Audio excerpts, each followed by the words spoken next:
Hello once again to Space Oil Guitars. Today I'm going to do a side-by-side comparison with the Quad Cortex and the Kemper Stage. These are in no way sponsored, which you will be able to guess if you've seen any of my other videos. But my first video was just talking about the differences. Now I'm going to show a little more of the differences, so hopefully things will come clear. I'm trying to make it not as long. So I'm doing the Kemper Stage because that is for me the most comparable. This is also a floor unit.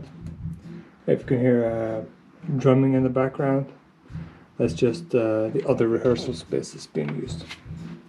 Okay, so for connections, the Kemper has power, 2 USB slots, one of which is powering this Toslink optical adapter at the moment, MIDI in and out, 4 pedals, either expression or click pedals, SPDIF in and out, monitor out left and right, main jacks, main XLRs, 2 sends and 4 returns, and 1 input. So the Kemper obviously wins because the Quad Cortex has 2 inputs, 2 sends, 2 returns, 2 jack out, 1 capture, 1 headphone, 2 XLRs, MIDI, 2 expression pedals, and USB. Now this one also has the headphone.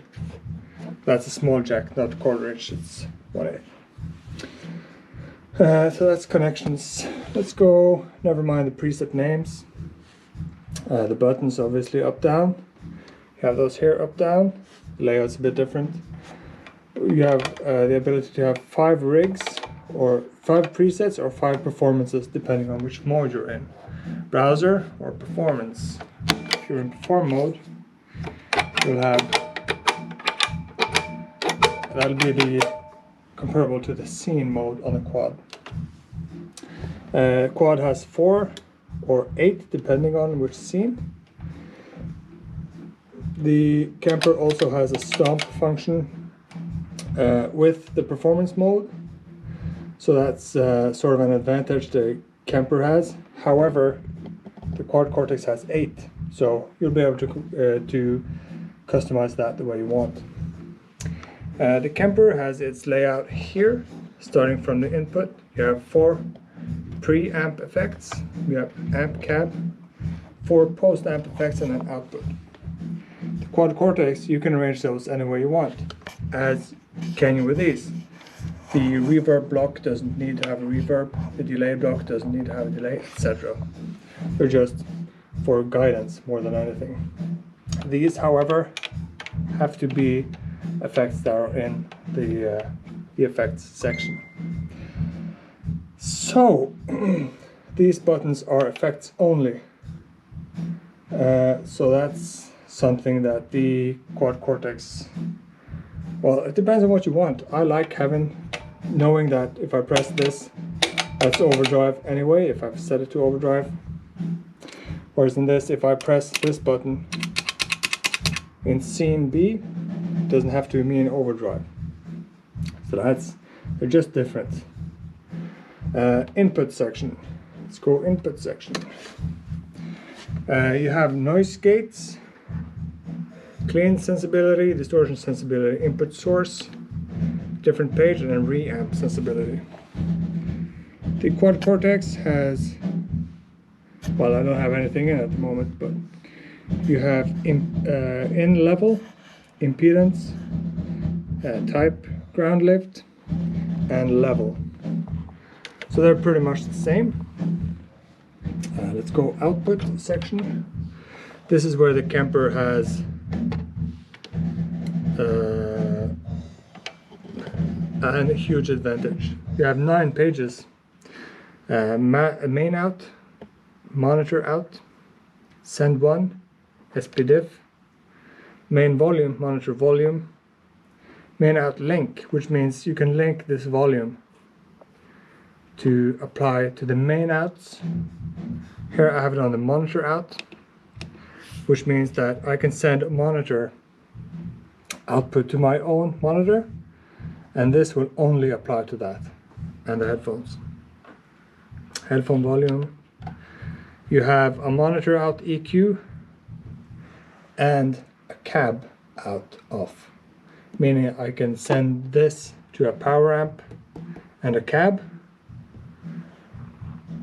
and it doesn't send the cab emulation to the monitor output. Main EQ, this is global. Filters, add-ons, you have the SPDIF clock, etc., pure cab, space, which is something that they use to make the earphones sound more realistic. Pure cab, I don't know if you can see that.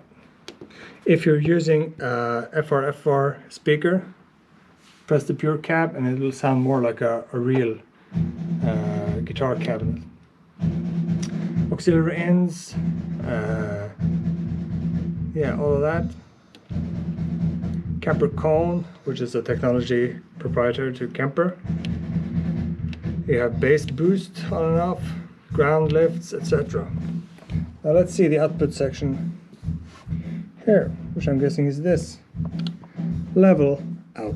That's it. Ground lift. So this is sort of lacking. There's nowhere you can tell it that, okay, on the output 3 and 4, I don't want the cabinet emulation to be sent, or from send, I don't want the cabinet to be sent there. This doesn't have that. It doesn't have a global EQ. It doesn't have special effects for your earphones only. So Kemper definitely wins. Definitely. So that's connections, Kemper wins. Output section, Kemper wins. So that I'm not going to go into sounds. However, I am going to say, if you're playing, say you're playing a gig you're not used to, you're using a rig you're not used to, I'm just going to choose one, say Morgan AC20. And you're playing, and you're playing, and you're playing, and you're saying to yourself, listen, I'm going to need a little more gain and a little less bass just for this setup, because I'm at a new venue with playing without my band. I'm just sort of hired gun. On the Kemper, that's it. Up and down you can store. If I go to, I'm going to go to a factory library, and this only controls the volume. I'm going to go more gain, more bass. Because I've read that some of you say that it's the biggest advantage the Kemper has is the physical buttons, but this didn't really take a lot of time, did it? And then done, and you can go on playing. It's not a problem, is it? Now size wise, this is about,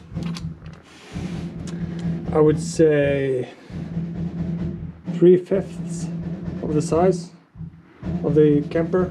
If I lay it on top, let's see if you can see that. I'm just going to be careful here. That's the size difference. The buttons on the Kemper are farther between. I'm just going to try this today, stomping on it. I haven't done that yet. Let's see if that's a problem. I know the Kemper is not a problem. Cancel this. So let's see. It's not a problem on the Kemper.